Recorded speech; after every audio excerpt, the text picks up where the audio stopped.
పెళ్ళికి ముందు నుంచి వీనికి నాకు పరిచయం ఉండింది. పెళ్ళికి ముందు నుంచి నాకు సీనుకు పరిచయం ఉండింది. మళ్ళీ మా పేరెంట్స్ చెప్పినందువల్ల నేను మ్యారేజ్ చేసుకొని వెళ్ళిపోయినాను బెంగళూరుకి. మళ్ళీ మా హస్బెండ్ నన్ను వదిలేసి వెళ్ళిపోయినాడు కాబట్టి ఈయన వచ్చి నేను చూసుకుంటాను నీ బాధ్యతనంతా వచ్చి మళ్ళీ రీఎంట్రీ అయినాడు.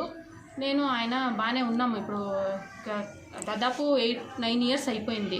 అంతవరకు నాతో బాగానే ఉన్నాడు. ఇప్పుడేమో ఫ్యామిలీలో వేరే అమ్మాయిని చూసినాము అనేసి నువ్వు వద్దు అనేసి నన్ను వదిలేస్తా ఉన్నాడు సార్. సీన్ ఇప్పుడు ఇక్కడే ఉంటాడు సార్, కాలనీలో ఉంటాడు సార్, కుప్పం ఎన్టీఆర్ కాలనీలో ఉంటాడు సార్. నాకు ఇప్పుడు న్యాయం కావాలి. 2 months బ్యాక్ నేను వచ్చి కంప్లైంట్ ఇచ్చినాను సార్ ఇక్కడ లోకల్ పోలీస్ స్టేషన్లో. అప్పుడేమన్నాడు, నువ్వు లీగల్గా డివోర్స్ తీసుకొని వచ్చేయి, నేను పెళ్లి చేసుకొని మా ఇంటికి తోడుకొని పోతాను అని చెప్పినాడు. ఇప్పుడు డివోర్స్ తీసుకొని పేపర్స్ సమేత నేను వచ్చినాను. ఇప్పుడు వస్తే మళ్ళీ నువ్వు వద్దు నాకు అని చెప్పేసి మళ్ళీ ఎస్కేప్. ఇప్పుడు లేదు, ఇంట్లోనూ లేదు, స్టేషన్కి వచ్చిన స్టేషన్లోనూ లేదు. ఈ అమ్మాయి అనేసి వెళ్ళిపోయినాడు.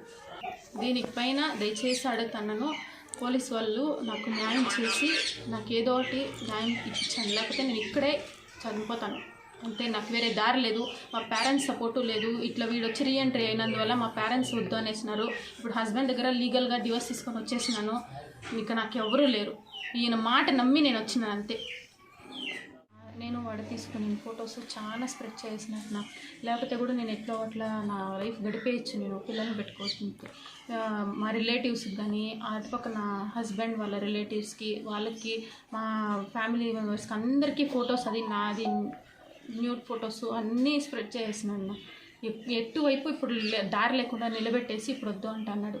మళ్ళీ మా ఫ్యామిలీలో ఉండే ఆడవాళ్ళ పేర్లు, నా పేరు అంతా ఎక్కడ అంటే అక్కడ బాత్రూంలో అక్కడెక్కడ రాసి పెట్టేసి ఈ నెంబర్కి ఫోన్ చేయండి అని తప్పుగా మమ్మల్ని యూజ్ చేసేది. అట్లంతా మా ఫ్యామిలీలో అందరు లేడీస్ని అట్లా చేసినారు.